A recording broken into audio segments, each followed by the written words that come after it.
Let's see how to show or hide ruler in Microsoft Word. First off, we want to open Microsoft Word. And as you can see right here, we have our document ready.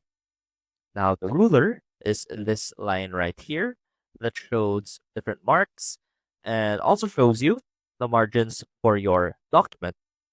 And currently, you can see that we have the margins set right here, indicated by the white space up top. Now let's say that we want to hide the ruler so that we can see the document a little bit more clearer. And what you can do is click on the View tab, and under the Show Group or the Show section, you can choose to disable the ruler. And so let's see what happens when you click that. And there you go. The ruler is now hidden.